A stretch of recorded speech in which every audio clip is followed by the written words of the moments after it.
Boa tarde, sejam bem-vindos à aula de Geografia. Vamos estar dando continuidade ainda à questão da geografia agrária. Quero falar para vocês a importância de se estudar a geografia agrária devido tanto à questão do PIB, como também ser o Brasil um país de dimensões continentais, que ele sobrevive praticamente do setor de serviços, como também dessa agropecuária, desse sistema que é originado da geografia agrária. Quero dizer também que estudem as folhas de slides da aula anterior e dessa aula, porque serão os dois assuntos que vão ser cobrados na nossa primeira avaliação de geografia, lá na primeira semana de abril.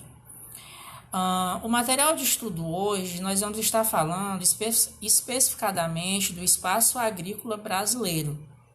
Como que esse espaço agrícola ele é dimensionado? O que é que vai fazer com que esse espaço agrícola ele seja valorado? Por que que esse espaço agrícola ele não é tão bem aproveitado? Será se o Brasil ele é um país que ele tem muitas terras, que essas terras elas são utilizadas de acordo com a sua função social, que o Estatuto da Terra fala, esse Estatuto da Terra que foi criado em 1964. Então, questões como essas que eu acabei de falar para vocês serão discutidas na aula de hoje. A primeira folha nós vamos ter alguns esclarecimentos sobre conceitos como o Estatuto da Terra, lei que define os tipos e os usos das propriedades rurais. O Estatuto da Terra ele foi criado no Brasil em 1964, que ele tinha como objetivo falar para a população que aquela terra ela tinha que ter uma função social, aquela terra ela tinha que ter determinada dimensão e a população deveria utilizar aquela terra de acordo com o que o estatuto falava, certo? E aí esse Estatuto da Terra que foi criado em 1964, hoje nós já estamos em 2021 e percebemos que temos um estatuto que ele é muito tradicional, é um estatuto muito arcaico, que ele não foi modificado de acordo com a realidade do país com o decorrer desses tempos, né? Pegando ali de 1964 até os dias de hoje. Continuando, o módulo rural. Imóvel rural que garante a possibilidade de progresso social e subsistência ao agricultor. O módulo rural, gente, é a quantidade de hectares que algum agricultor ou então que algum latifundiário vai ter. É uma quantidade específica de hectares. Por exemplo, você tem uma fazenda e você tem 500 hectares. Então, ali 500 hectares é um módulo rural. Ou então, se você tem um avô que mora no sítio e ali tem 2 hectares. 2 hectares é o módulo rural do seu avô, certo? Prosseguindo, minifúndio e latifúndio. Minifúndio, propriedade com tamanho inferior ao módulo rural, e latifúndio, área com tamanho de 600 módulos rurais. O minifúndio, gente, ele tem que ter determinadas hectares para ser considerado um minifúndio. Os minifúndios hoje eles estão localizados mais nesses estados onde as pessoas elas sobrevivem mais dessa agricultura de subsistência, ou seja, daquelas pessoas que vivem ali na roça, aquelas pessoas que têm uma pequena propriedade que elas utilizam apenas para a sua subsistência. Não tem esse objetivo tanto de exportar aquilo que ela produz. Já o latifúndio é uma área que tem um tamanho superior a 600 módulos rurais. Ou seja, eu posso dizer que um latifúndio, gente, ele é equivalente ao tamanho de um estádio de futebol do Brasil, certo? Porque ali eu tenho um latifúndio. Melhor, eu posso afirmar que um latifúndio, de acordo com o padrão do Brasil, vai ser de acordo com 2 ou 3 estádios de futebol. Por quê, gente? Esse cálculo do latifúndio e do minifúndio vai equivaler de país para país, certo? Por que que o latifúndio do Brasil vai ser esse tamanho? Porque o Brasil ele é um país que é de dimensão continental, ele tem muitas terras, algumas terras apropriadas e outras terras que não são utilizadas. Já em contrapartida, se você vai lá para o Japão, se você vai lá para a China, você tem a porcentagem do minifúndio e do latifúndio totalmente diferente. Porque vocês sabem que lá se existem poucas terras, né? Por ser questão de uma ilha. Tudo bem? Então, esses termos são só termos que vocês têm que aprender. É o Estatuto da Terra, o que é que ele é, certo? O módulo rural, o minifúndio e o latifúndio. Falar de latifúndio e minifúndio, gente, é muito importante porque isso tem relação com a concentração fundiária do Brasil. O Brasil é um país que ele tem as maiores concentrações fundiárias do mundo. Professor, o que é a concentração fundiária? Concentração fundiária é a concentração de terras, ou seja, são latifúndios, grandes latifúndios que são utilizados na mão de poucos. E o pior, gente, do latifúndio do Brasil é que a maioria deles, eles não cumprem a função social da terra. Professor, o que é essa função social da terra que você tanto fala desde o início da aula de hoje? Gente, função social é o valor que aquela terra tem que ter. Por exemplo, eu quero me tornar um grande latifundiário. Eu vou comprar determinadas quantidades de hectares. Então, o governo, através do INCRA, através dos seus órgãos, ele tem que me vigiar para ver se eu estou utilizando aquela terra de maneira apropriada, usando ela de acordo com a função social da terra. O que é a função social da terra? É saber se a terra vai ser utilizada para plantio, é saber se a terra vai ser utilizada para fazer uma moradia, se é para fazer um viaduto ou se é para fazer um prédio, entendeu? Então, essa é a função social da terra. Só que o Brasil, ele tem muito latifúndio e aí esses latifúndios, eles não estão cumprindo a sua função social. Ou seja, os grandes latifundiários, eles compram e aí eles deixam a terra lá por 5 anos, por 10 anos. E é aí, gente, que por isso que o MST, que eu já expliquei para vocês, eles vão invadir essas terras. Porque eles vão dizer o seguinte, o fulano de tal ali que tem dinheiro, ele só compra terra. Essa terra aqui está com 10 anos, com 50 anos, e tem um monte de gente que não tem terra para morar. Então, eu vou fazer com que essa terra tenha a função social. E aí o MST se une, invade a terra e toma a terra da pessoa. Professor, o que o MST faz é errado? A maneira que ele faz, sim. Porém, o MST não está errado. Aquela terra ali, ela não está cumprindo o papel social dela. Ela não está sendo plantada, ela não foi feita casa, entendeu? Ela está ali um vazio. E, gente, o Estatuto da Terra, que embora que eu falei para vocês, ele está um pouco tradicional, ele fala que a terra, ela tem que ser utilizada. E se essa terra não for utilizada, o Estado tem como aplicar sanções aos latifundiários. Só que nós sabemos que nós falamos de Brasil, né? E esse Estatuto da Terra, ele não vai fiscalizar como era para fiscalizar. Porque vocês também sabem que esses grandes latifundiários do Brasil são políticos, são essas pessoas que fazem as leis. E aí, sejamos sinceros, vocês acham que esses grandes latifundiários, eles vão aprovar leis para endurecer as suas regalias, para endurecer os seus lucros com as suas terras, certo? E outra coisa também, gente, nenhum proprietário de terra, ele pode comprar uma terra e deixar ela ali por 5 anos ou 10 anos sem fazer nada. Isso daí é errado perante a lei. Ele tem que ter a função social, certo? Mas aí, continuando, a concentração fundiária. O período colonial foi relacionado às monoculturas e sistemas de capitanias hereditárias, ou seja, lá no período colonial eu tinha uma concentração fundiária grande, mas a concentração fundiária lá era relacionada às capitanias hereditárias. Se lembrem, as capitanias hereditárias, cada capitania tinha o seu donatário, e aí elas eram utilizadas pelos grandes latifundiários. A maioria delas, no Brasil colonial, elas eram aproveitadas. Porém, ainda existia porções de terras em cada capitania hereditária daquela que ela não era utilizada.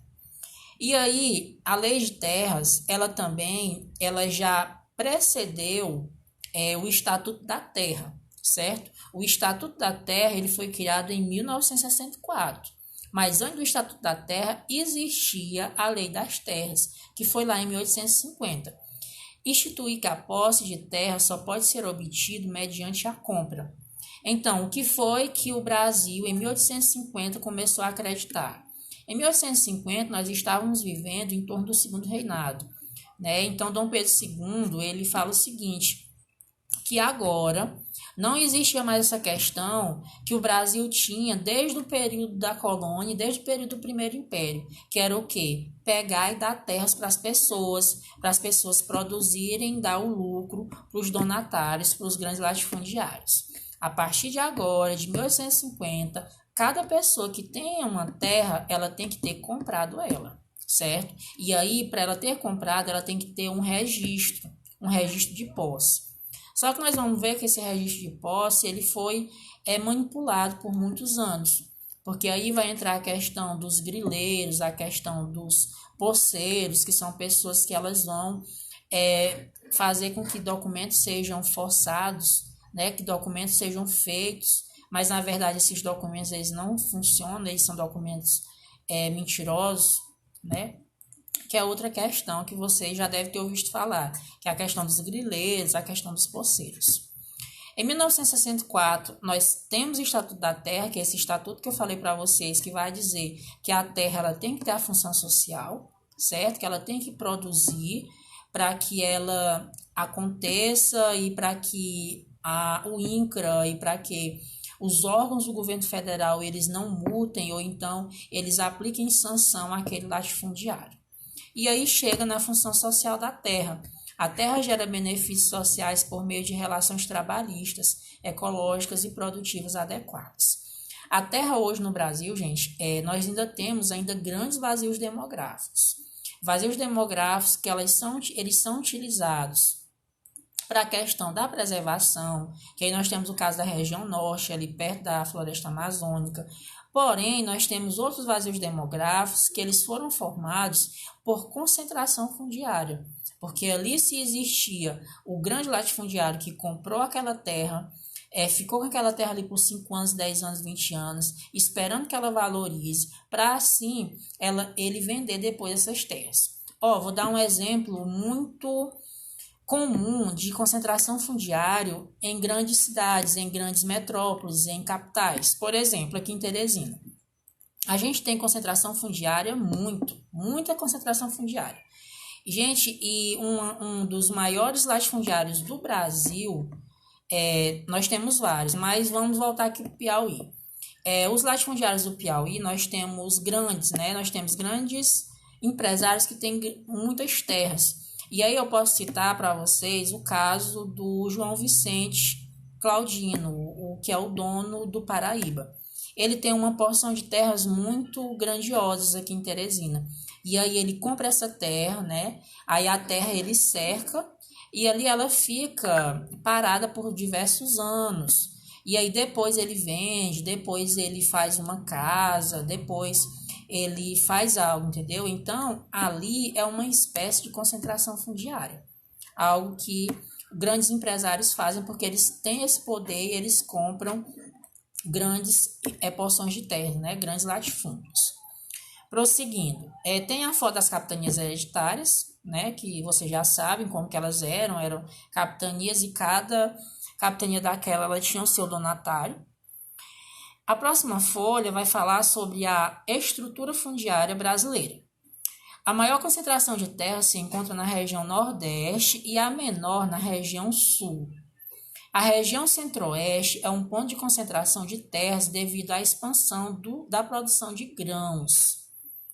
Ou seja, o Brasil é um país de grandes disparidades, tanto na questão de população, na questão da miscigenação, outras questões socioeconômicas, mas na concentração de terras, nós temos o quê?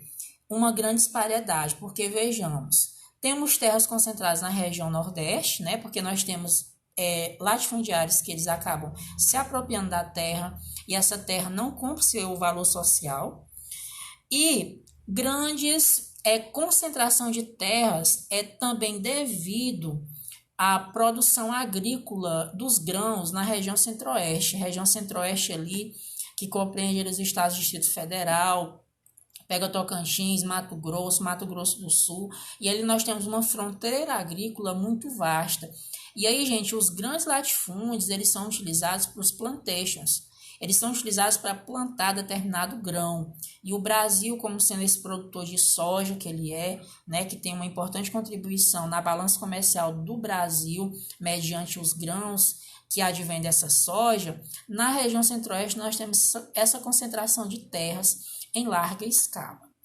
A região sudeste apresenta um equilíbrio entre as terras de baixa e alta concentração fundiária.